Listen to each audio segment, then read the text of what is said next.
पेशगी ईद उल फितर मुबारक।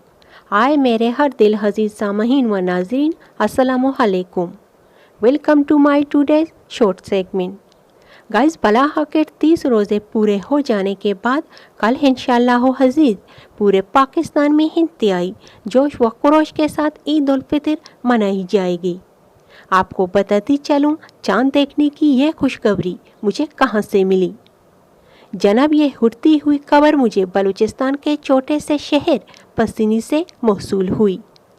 साहिल पसीनी के लोकल माई गेरू ने चांद देखने की मुकम्मल तस्दीक कर दी, मगर सरकारी तौर पर अभी तक ऐलान नहीं हुआ है कि कल ईद होगी या फिर नहीं।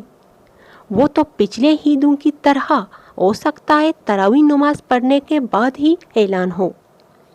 हम मकामी लोगों से ना रहा गया, हम भला अपने चांद रात को क्यों खराब करें। इससे पहले कि रुयत हिलाल कमेटी मुकम्मल छानबीन के बाद ऐलान करे, मैं सोच रही हूँ आप भी चांद रात को खूब इंजॉय करें। इस इंतज़ार में मत बैठिए कि बाकायदा ऐलान होने के बाद ही हम चांद बाज़ार का रुख करेंगे। तब तक हो सकता है आपको गहरी नींद आए।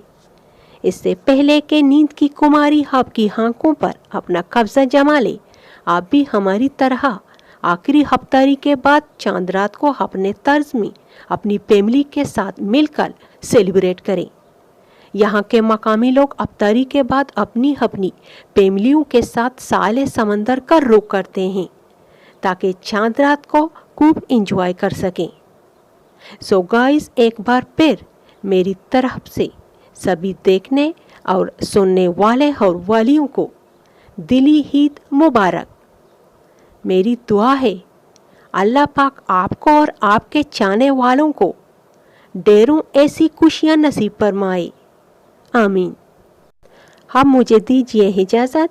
फी अमान अल्लाह।